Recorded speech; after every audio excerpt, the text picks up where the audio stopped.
Ladies and gentlemen, my friend, an 85'er, and a fellow goalkeeper, Ruth Harker, ladies and gentlemen.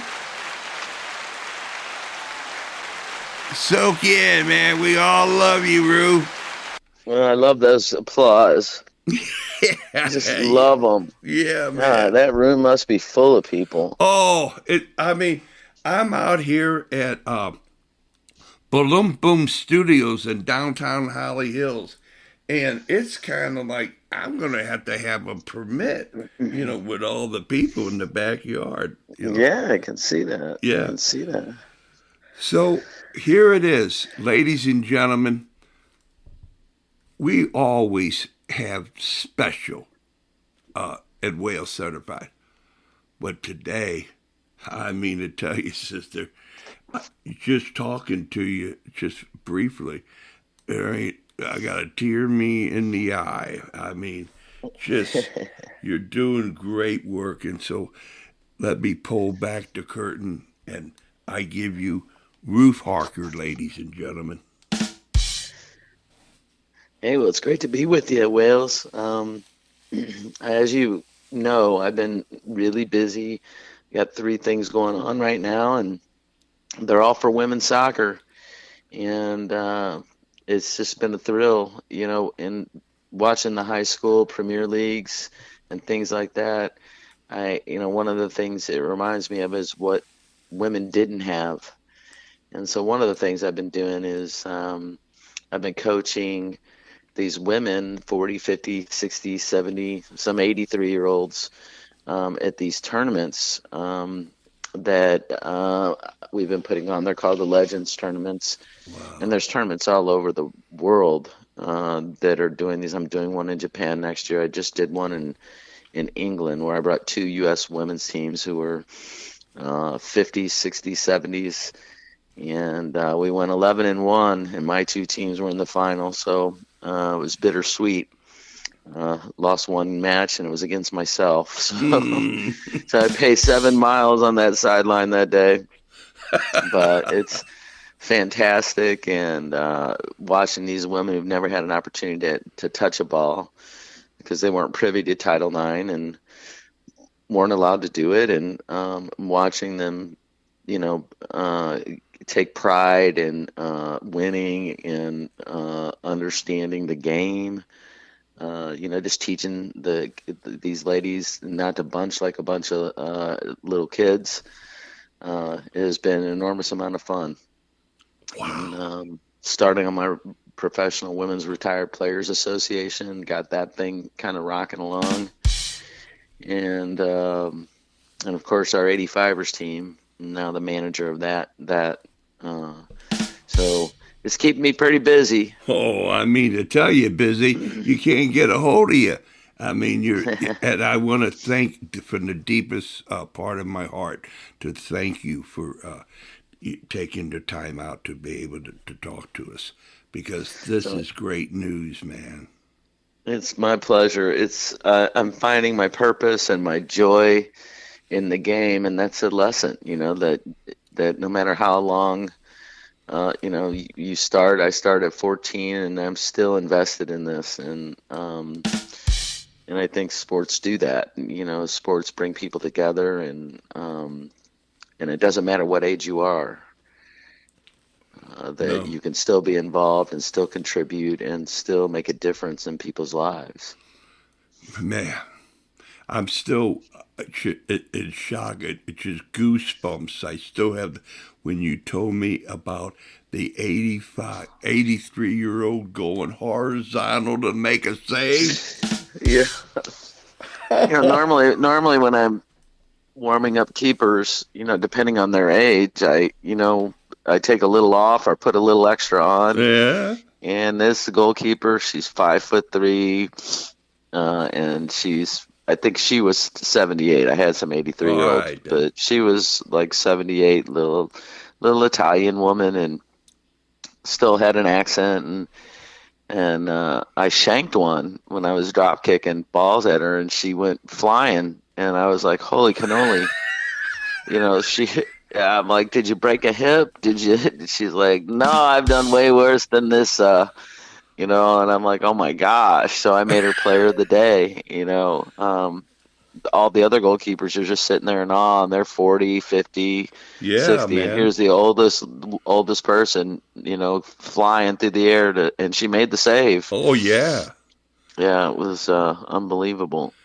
So it's just such a joy to watch this and experience it and be part of it and to help raise these ladies. At, different periods of seasons of their lives. Yeah, man. Hey, I got to ask you, does she have her original teeth or dentures or took the dentures out? Nothing flew out that I could see, but Oh, man. I mean, she had to be grinning from ear to ear when she did that. The well, feet. not just her, but the other 8 keepers that I was training were. It was just Well, fantastic. It's well, it's it's just fantastic, the experiential, like, especially doing them overseas, where you don't, and I got to know the lady who ran the tournament in in England, and she didn't speak any English. She was French, and and so we couldn't really communicate, but we connected. And she ended up giving me her sweat jacket for her club team, and wow. all I had on me was a St. Louis Cardinal jacket, which was my father's. So Wow. I gave that to her in return, and so she keeps sending me pictures from her travels with her in that jacket. Oh, It's just a man. it's just a connection, That was Yeah, my it is. father's who passed, and Yes. it was special to me, and Oh, her jacket was special to her. oh, Um, man. and Ruth, that you're in a whale certified Hall of Affinity times 100, man. You got. I'm giving you a whole space. You got a whole new building, whale certified, with Ruth and all your friends, because we're bringing that 78 goalkeeper in. She's Well, in. it's not just Tell that. her. It's also like, there's part of it where you see these kids that are growing up or growing out of the system that have a place to play. It's not just it ends at college or it ends when you play 30 and over. But now you've got teams that there's all sorts of modalities. There's walking soccer, modified, where there's no slide tackling, and they're just out there for the joy of it. And boy, they're competitive. Yes. They're really competitive, but there are limits. Obviously, we're not getting any younger, our bones and our Yeah. joints, and so there's no there's no really rough play. It's just out there for the experience of it, for camaraderie, for um, community, for the shared passion for a game we love. Yes. One of the things that Wales Certified has always wanted to, but hasn't been able to, is to reach out to the coaches for teams that they're 0 and 13, they're 1 and 12 or something.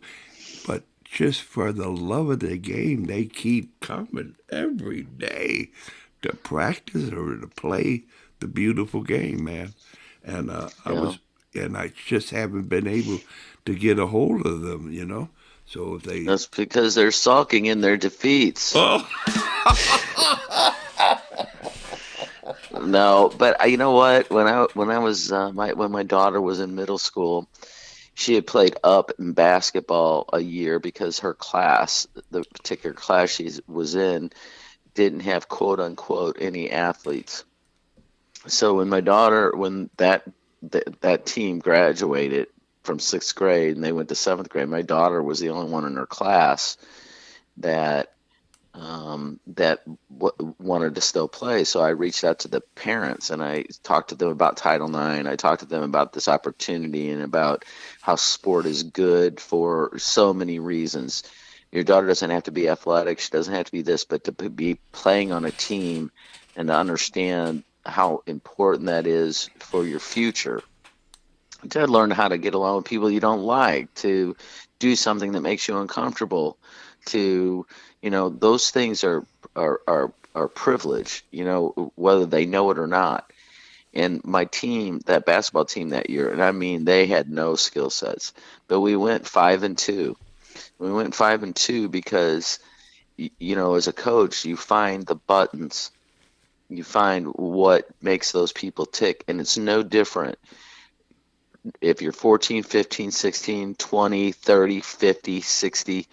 You find what makes them tick, and then you make the most of that. And that's what I've found with these teams that I coach. Sometimes I'll go to a tournament and I'll coach one team, and the next team that we just beat will say, "Can you give us some tips?" So I'll go over and I bring an 85'er. So the Legends tournaments are always, guest speakers are the 85'ers, a couple of the 85'ers, and they get up and they talk about resilience, or they talk about their experiences, or what it was like not to have a uniform, from U.S. Soccer that was new. That U.S. Soccer gave us men's old uniforms, and Cut that, it out. Did they? no, yeah, Oh, yeah, we had to sew our own patches, and yeah. As a oh, goalkeeper, I got new goalie jerseys, so I do have to say that. But the rest of the team got, used, wow, man. they used men's uniforms. And so, I guess my point in saying it is that I even felt proud of our team, and they felt proud in those uniforms. It didn't matter. It was the love of the game. It was Yeah, the love man. of being out, the proudness of that. Yeah. I feel like that, like with my teams in Mexico, giving them uniforms, giving them balls, things like that, where, no one had taken the time out to do something small like that. And I really feel like that. I've been coaching this team down in Mexico now for about 3 years, and they used to have to stop mid-game and re-blow up the ball because it was flat. So Wow. so getting them each a ball, watching them juggle, just watching their shoulders raise up and them being a little prouder, Oh, you know, man.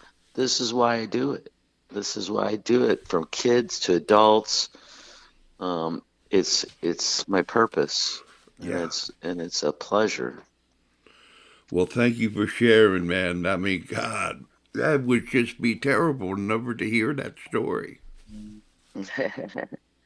Well, it's a total bonus, and Yeah. being part of the Champions League. Of course, I'd like to see that go further and deeper into disenfranchised schools. And, right now, these kids, yeah, they may not be able to pay to play at these well-known schools, but there's a ball, and there's goal, and there's opportunity, for these kids to play. And in some of these other schools, there's not a ball, there's not a net, there's no opportunity for them to play. Yeah. And that that to me, I would have been one of those kids. Had Jan and Joan Gettemeyer not done what they did for me, I would have been one of those kids Wow, man. that never got to play. Well, there is the Gettemeyer twins. Absolutely, I Yeah, can't have a man. conversation without bringing them up. Yeah, man. Because every time I get a chance, I talked about this. I gave Michelle Akers an award in Seattle not long ago, and it was with the Seattle Sports Commission. And I talked about women sending the elevator back down for other women, Wow. and that's in every way. That's Yeah. Jan and Joan did that for me. It's my turn to send the elevator down. It's never forget where you came from. Never forget who helped you get there, and pass it along. You Hey, know. man. I got the showbiz story. We worked in this old theater, man, arena theater slash, and they had what they call the freight elevator, and it was like manual. Wow, I mean, it was like holy cow, and it would always stop at certain place where you didn't want it to, and so somebody would have to go up, truck up to go get it to bring it down. And we would have all this equipment ready, and we don't have all the elevators somewhere. Somebody had it and left the door open. Yeah, the gate open. Yeah, And you're always grateful for the person who went and sent it down. exactly. Exactly. It was, oh man. You could, as it came down, it was the fresh air, the cold air of the shaft. Just, oh man. It might be metaphorical, but everyone can kind of relate to that. Yeah, This whatever it is that your struggle on the way up, you make sure to send it back down. right on, sister. Right on. And I always thank the Gittemeyers for that, because they did Yeah. it not once, not twice, but 3 times for me. Yes. And Hey, do you know that I know that you know? I had one of them wanted, and then they both came to a interview at the St. Louis Zoo.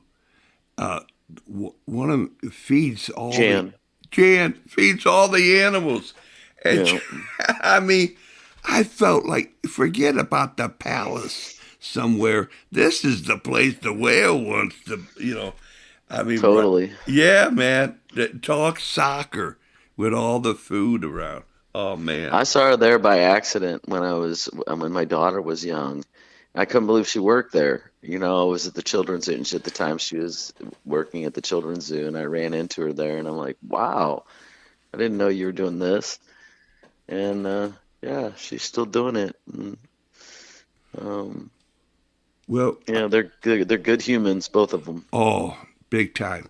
And it's just at the first sight of them, just like you, Ruth. The first sight. You know, knew there was.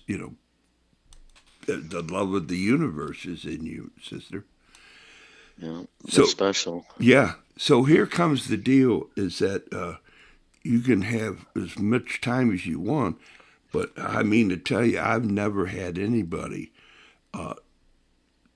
talk with such depth and understanding about everything in such a short order. So if you want to have more time, I'm Well, I want here. to talk about the World Cup a little bit. Well, Can I'm we right talk? here Can for we you, talk about sister. that? Yeah. How beautiful! I happened to have to go to New York this past week, and I got there, and first of all, I saw Michelle Akers' picture on my airplane, which was great, and her finally getting her due, and for Bank of America, and uh, then I saw her in Times Square, and I saw her at another flight. But what I've noticed mostly about this particular World Cup is the state of our nation and what the World Cup has done in terms of that. You go to Boston, you see all these Scottish people and everyone welcoming them. And I was down at the Casey Current, saw a game there, and they were getting ready for the Netherlands. So on Teal Way, they put Orange Way, and their locker rooms are all changed to depict the Netherlands. And I just love that the people of the world are seeing we're all not bad people.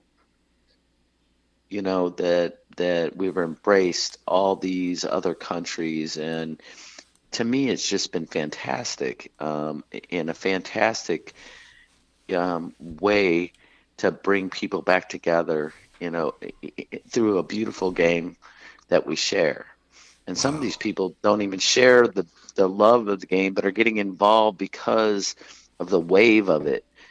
And so I just feel like that's super special. The electricity in these cities, and the way the players are treated, how Japan cleans up the locker room in the stadium, and the message that Iran left in their locker room about love and peace. And I just think, when people think sports can't change the world, it does, right in front of our very eyes, Wills. Yes. Yes. Right. Exactly. It's so fantastic. And to see Messier get a brace, or a hat trick, and almost a second hat trick, is just like I'm loving it. I'm Oh loving the World yeah, Cup man. right now. Yeah, yeah.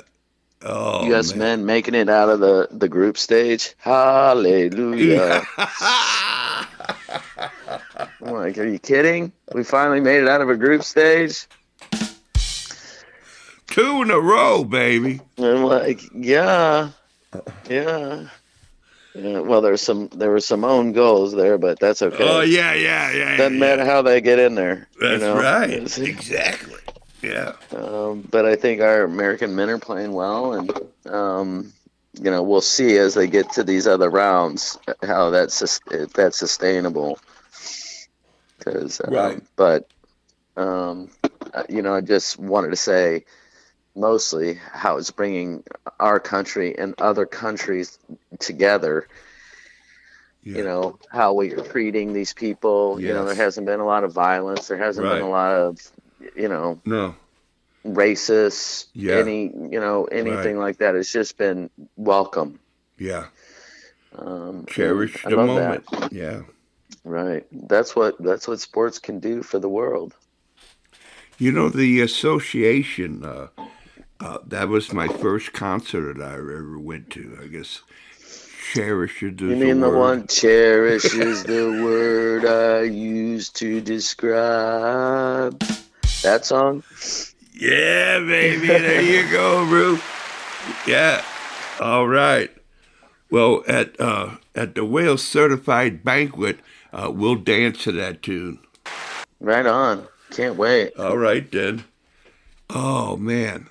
All right, and I just looked at today, and I had you all over the mind about the United States women's national team, World Cup team, has four of them, four, and the other countries got this and that, maybe two, one, and it goes down. But like they were saying that the World Cup in the men's, eight countries have won all the trophies. And you're right there with the 85'er for the first international women's to get it going. And Hmm. now, you know, they they set the standard, man, of women's soccer and soccer in general, I would say. You know, I wait. It could be something for the day, uh, to see co-ed or to see, women against men. I get well. Come on, so that's impossible. But What's wrong with you, Wales? yeah, right. Forget about it.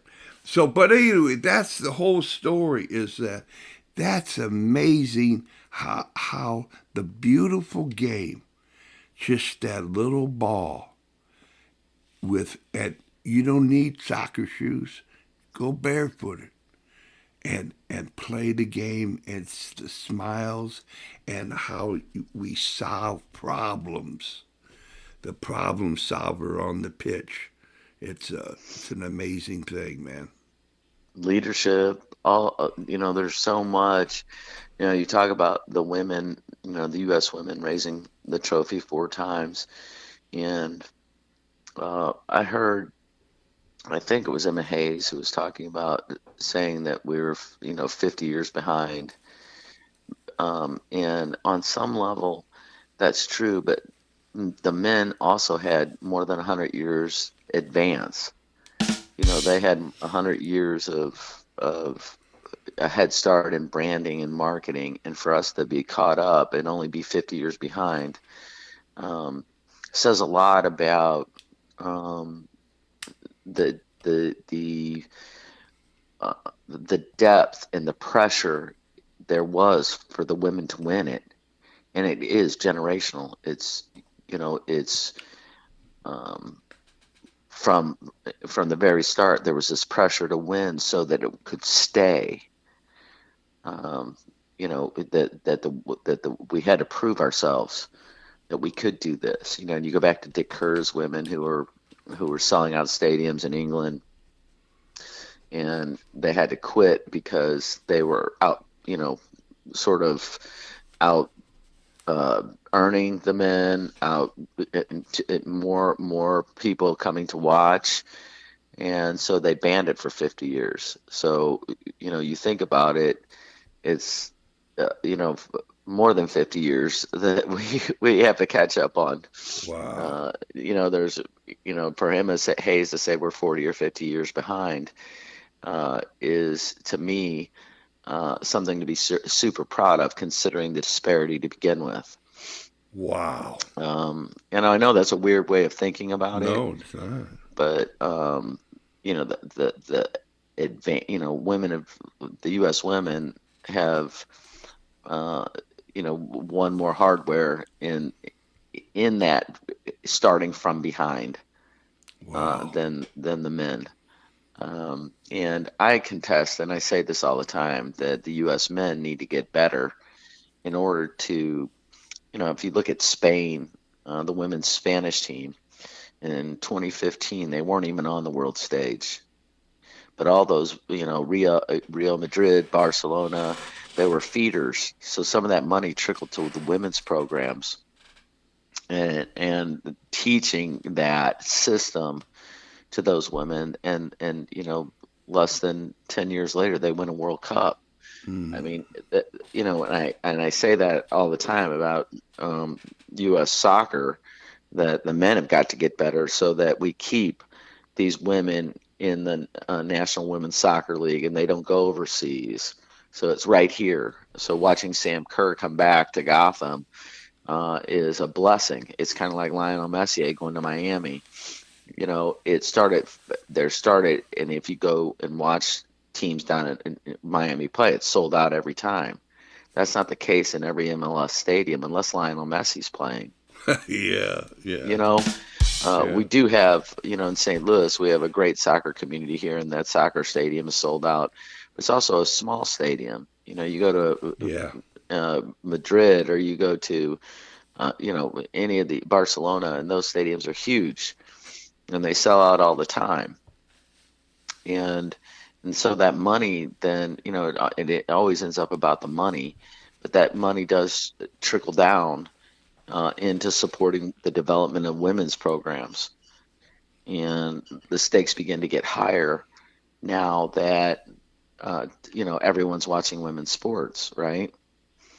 And it's not just soccer, it's basketball. You watch when Caitlin Clark goes to, a team that doesn't necessarily have great viewership.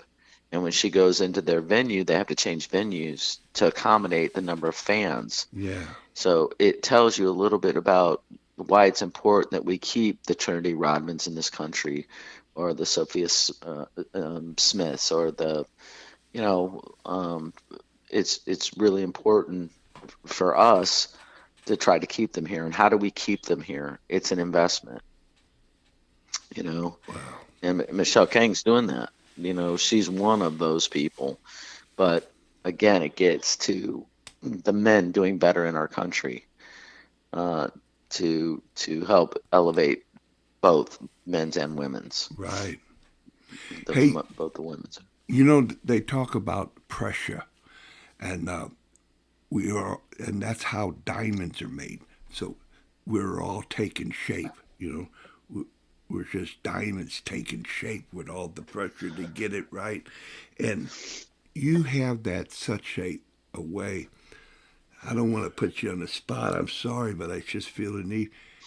Will you accept the position of being the whale certified scientist on whale certified? You're a scientist. And the deal, I got a psychiatrist, and now I need a scientist. And well,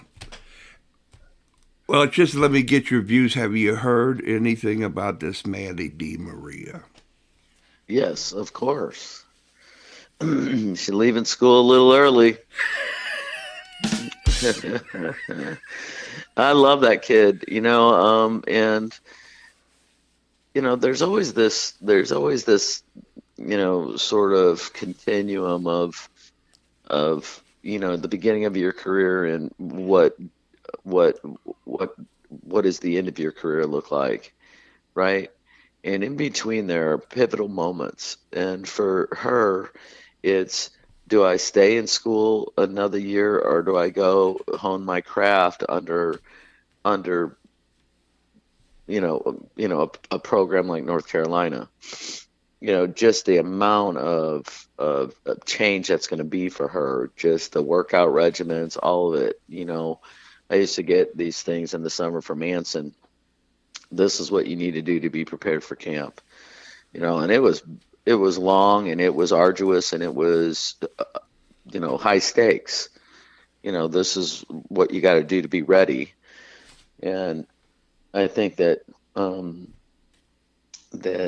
she's going to be enduring that, and it's at 17. It's a it's a good start to her future. Now they also, in these clubs, in these college teams, the recovery, just recovery in itself is taken very seriously.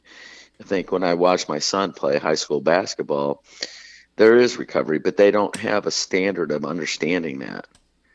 It's not like high on their priority list. So what I'm trying to say is that she's going to go to a school that's going to teach her how to recover properly. She's going to go and have treatment, and no disrespect to Corey Azu, because I'm sure they're top notch at what they do, but it is high school. It's a totally different level now, going to play in college. And with that comes, more knowledge about how to take care of your body, how to recover, how to manage injury, how to manage not to get injuries, those things that there's more investment in college in that. So, there's pros and cons. She's choosing it. She's choosing to graduate early. She's choosing to go and do that. And good on her Yeah. for advocating for herself and for her, I don't know her parents. I don't know how involved they are, but I'm hoping that was her decision. And knowing the player she is, I think that was all on her. Yeah. She's an overachiever in every way and Yeah. has been since she stepped on the pitch. Yeah. They So, totally support Maddie in everything and all things. They set the boundaries, and you have at it, sister. right. Yeah. So I think it's a win-win. It's a win for her and it's a win for North Carolina. Yeah, man. And I suspect she'll play. I suspect she'll play in her freshman year. Yeah. I don't see her redshirting. I don't see, No. and I see her. She's such a phenomenal player, and there's no doubt she still has things to learn. But you learn that on the pitch. You learn that by playing with people older than you. You learn that by watching. Right now, she she could have stayed her senior year and probably taught a lot of freshmen a lot of things. Uh, but in her own way, she needs to go and for her further career to have this experience of college soccer um, and she's there. She's mature enough to do that, just based on watching her play. Yeah. And Um, plus, she had to have the credit hours of college credit hours in order to do this. It's not just I want to, you know. oh She, no, yeah, yeah, yeah. She worked her butt off, both yeah. in this classroom and on the pitch, and you got to give it to her. Oh, yeah, Someone told me once you can have three, you can have two out of three. One's, uh, you know, for her sake, soccer. The other um, one is social, social network, and I forget what the third one was, but you get to pick two, and one of them is social. So she probably pitched social out the window and chose, practice and working on her, her muscles, or the gym, I should say. And When I she was smart enough to do that. when I mentioned Wales certified, when I Wales certified her, her and her father, she just grinned from ear to ear. She's very, just very personable and everything. And, and I was just going to say the backstory of you and Anson. Anson seen you play, and when he was getting the first team together, 85, he thought of you. I need that goalkeeper. Where is she? And Well, Mike Ryan did that. okay, He brought me into other camps, though. Anson did, and it to me, like I look at um, this player and I think she's a special player.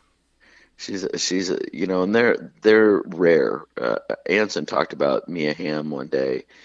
He's driving down he sees this girl in this pitch out in the middle of nowhere, just doing sprints and running back to beat red face, and it's Mia Hamm all by herself doing this, and he's like, that's a sign of a champion.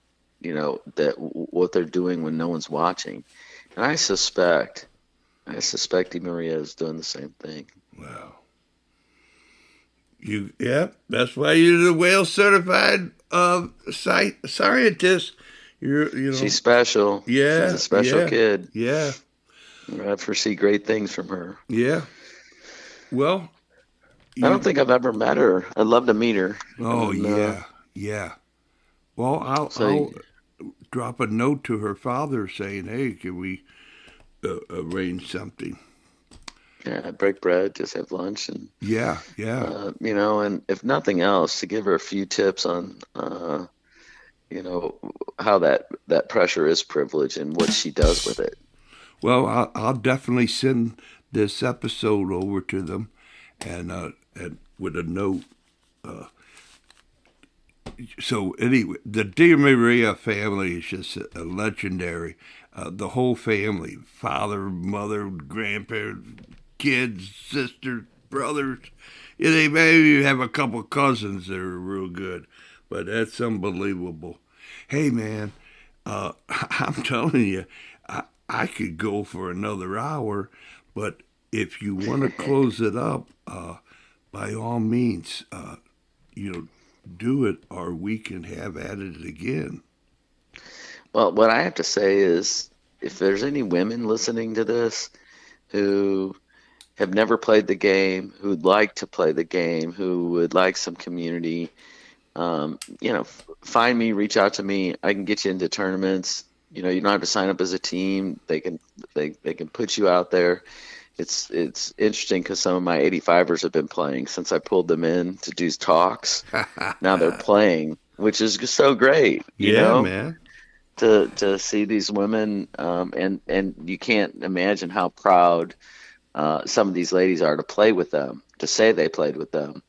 So it's been an enormous amount of fun. And like I said, if there's any women out there listening to this that would love to play, modified soccer 7v7, no pressure. It's just fun. It's community, and it's, keeping you kinetic out there. You move it or you lose it, right? Scientist. So, Scientist. that's why I have you kick balls at me, Wales. That's right. That's right. Man, that was a special time doing that with you. And this episode is like a special time for Wales Certified. I mean, if you can imagine, if it was a picture frame, I would frame the SIM card. This is where Ruth Harker was on this. Ruth Harker. Oh, Ruth. It's always a pleasure, Wales. You know that. Call Right. me anytime, and All right. I'm just doing my thing, supporting the game I love, and we'll do it till my dying day. Right I love on, it. sister. Right on. And Love it. yeah. And this has been Whale Certified, ladies and gentlemen. And Ruth is Whale Certified Hall of Affinity and so forth. But you too can be Whale Certified if you try. Bye-bye, y'all.